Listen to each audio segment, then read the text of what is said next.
Welcome to Input Planet.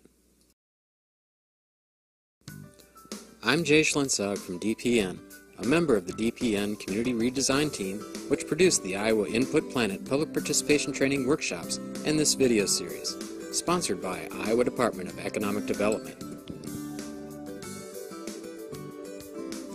This is the second in a series of 8 videos.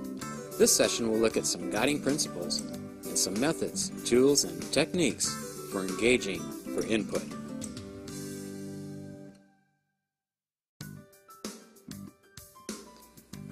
There's no magic pill and no silver bullet, and there's likely no single method or technique that will make your public participation process an overnight success.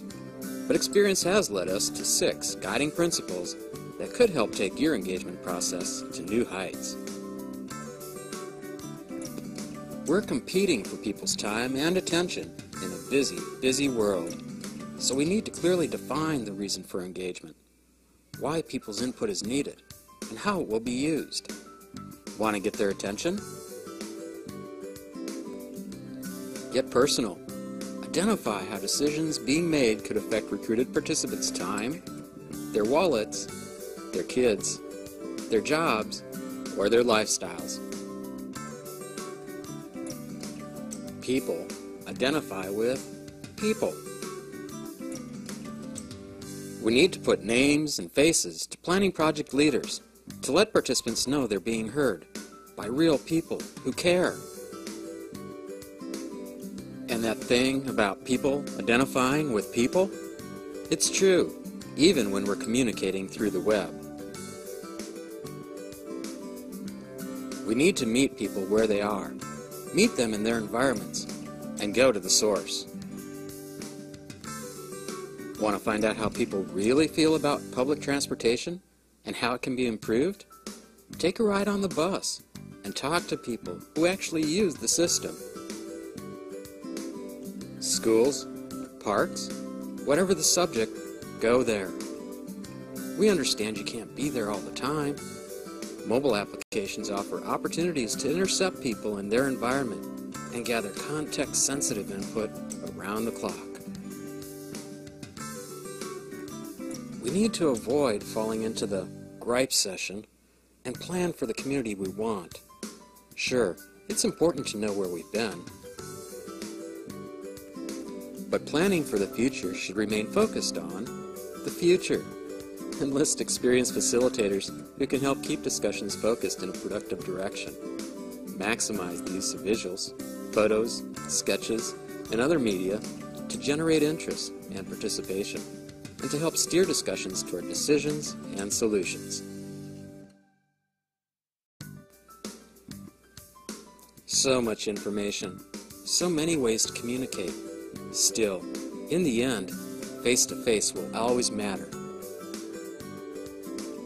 When people see our faces, it tells them we really care, and it plants seeds for collaborative efforts that extend beyond the planning process.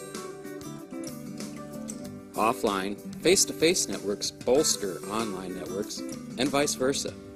Online networks provide a chance to stay in touch, to continue the discussion, and to invite new participants to join the effort. Let's face it, we're busy.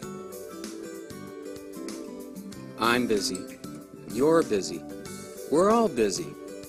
So our public participation processes have to be designed to work within the constraints of a busy and distracted world. We need to value and make efficient and productive use of people's time, taking advantage of every available avenue to engage participants, even for just a few minutes. And we need to compress both our planning processes and our products into bite-sized pieces in order to successfully compete for time and attention in this time-strapped society.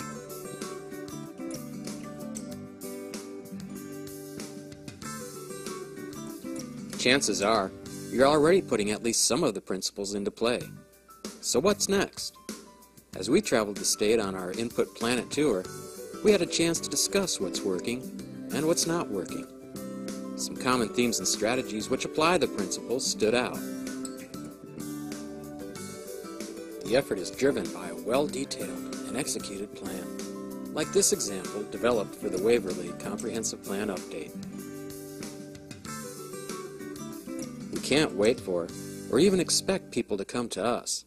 We need to be portable and mobile, and we need to intercept people where they are. High-tech tools and methods will not, and should not, replace face-to-face engagement and other high-touch methods. Our strategy needs to employ a mix of both high-touch and high-tech. We don't have time to waste. We need to be clear, concise, and to the point to capture and maintain participants' attention. People lose interest in planning processes that just seem to go on forever, and most people aren't interested in reading an encyclopedia-sized plan. We need to tailor both our planning processes and our products accordingly. People need to know that their time and input really is making a difference. Identify a project, even in the course of the planning effort, that you can do right away. Even a small cleanup project can have high impact, demonstrate results, and help mobilize support for larger scale projects.